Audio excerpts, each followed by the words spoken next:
Okay, this week, most Middle East energy coverage is running two separate stories. One is about Turkey reviving old pipeline plans through post-Assad Syria. The other is about Lebanon and Israel's long-running fight over who controls which offshore gas blocks in the Mediterranean. Reuters, Al Jazeera, and the Middle East Eye have all covered pieces of this. But almost nobody is putting these two stories next to each other and asking the obvious question. What happens when Turkey's land pipelines and Israel and Lebanon's offshore fields are racing for the same European customers at the same time? That's what this video is actually about. Not who's winning, because nobody is yet, but how a decade-old regional energy competition just got a serious new player, and why that changes the incentives for almost everyone involved. Turkey, Israel, Lebanon, Qatar, and the Gulf states. Let's start with what's real.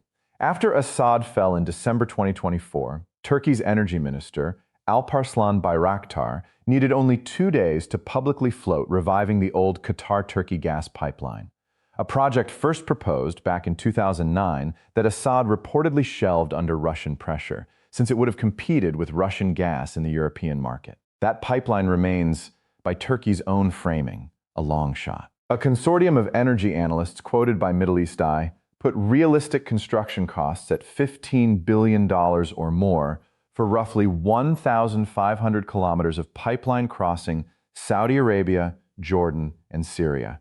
Much of it through the same sparsely populated desert that, as the Washington Institute has pointed out, frustrated the Ottomans and the British for exactly the same security reasons it would frustrate Ankara today. But one piece of this vision is no longer a plan. It's operating.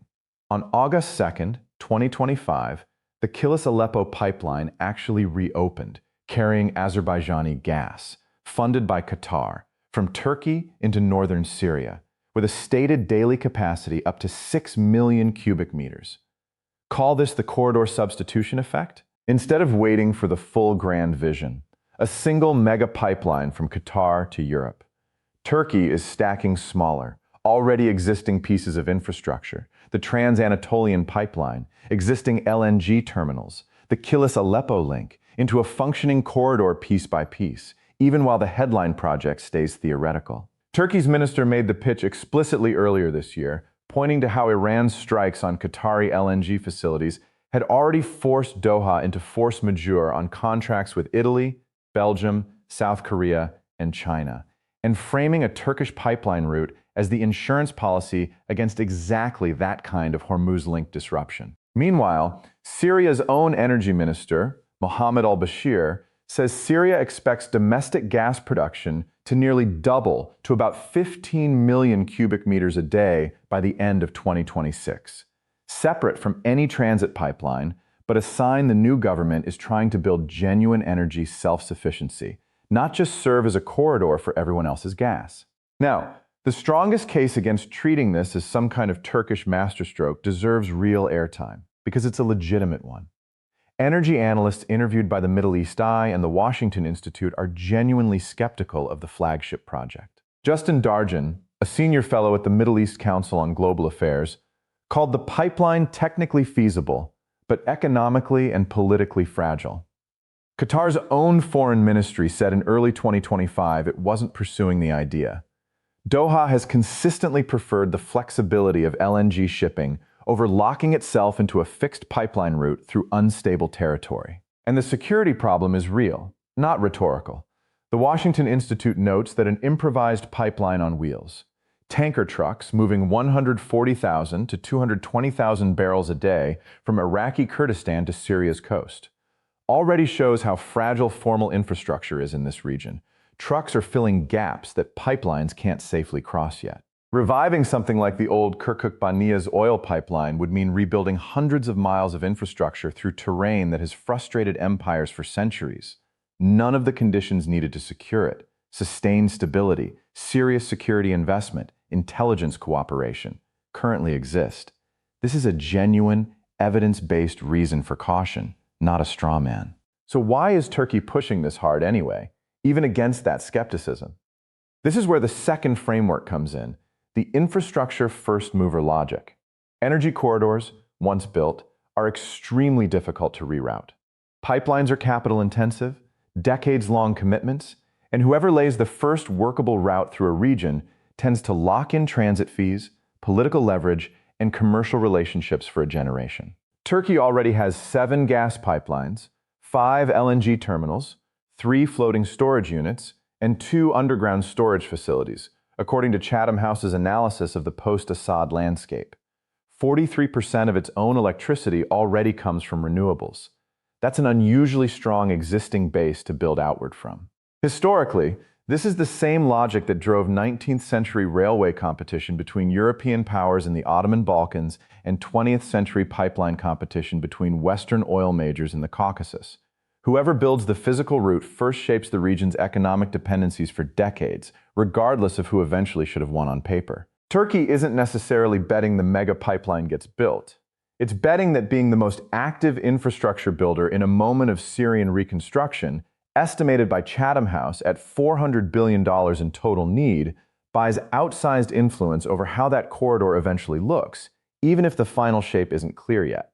Now, for the hidden dimension, almost no one is connecting to this.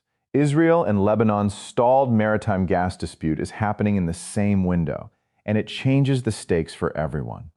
In January 2026, Lebanon signed a deal with Total Energies, ENI, and Qatar Energy to explore Block 8, building on the 2022 U.S.-brokered maritime border agreement with Israel.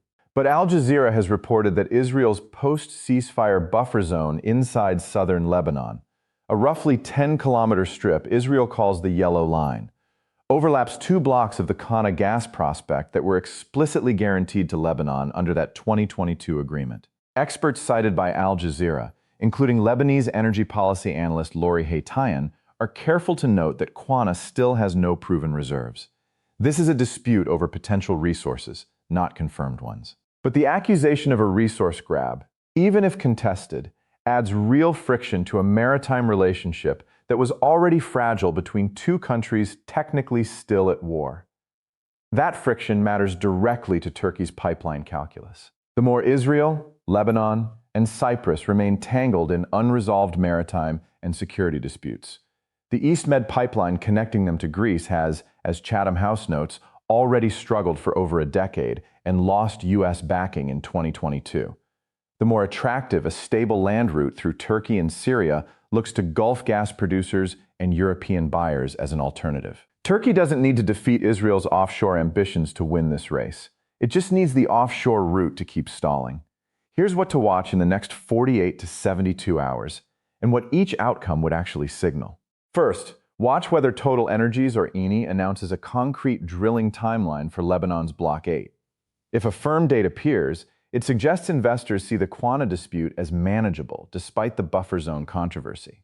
If the silence continues, it suggests the companies see the territorial dispute as a real deterrent to investment. Second, watch for any statement from Qatar's foreign ministry on the Turkey pipeline specifically. If Doha stays publicly non-committal while continuing to fund smaller projects like Kilis-Aleppo, it confirms Qatar is hedging, supporting Turkish infrastructure without betting on the full mega pipeline. If Qatar issues any statement walking back, even the smaller funding, it would signal serious doubts about Syria's stability. Third, watch Turkish and Syrian energy ministry statements for any mention of a security agreement covering pipeline routes through central Syria. Any concrete security arrangement, even a partial one, would be the first real sign the first mover bet is turning into bankable infrastructure rather than just diplomatic signaling. Here's what we actually know versus what remains genuinely uncertain.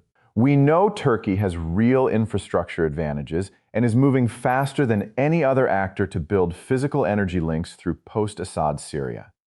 We know Israel and Lebanon's offshore ambitions remain hostage to an unresolved territorial dispute neither side has fully settled. What we don't know, and what no outlet has verified, is whether Turkey's corridor will ever become commercially viable at scale, or whether it simply becomes another version of the region's long pattern of ambitious pipeline plans that quietly stall for a decade.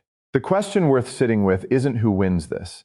It's whether any single country can still build a lasting energy monopoly in a region where every route, land or sea, has failed to stay secure for more than a few years at a time. I'll see you in the next one.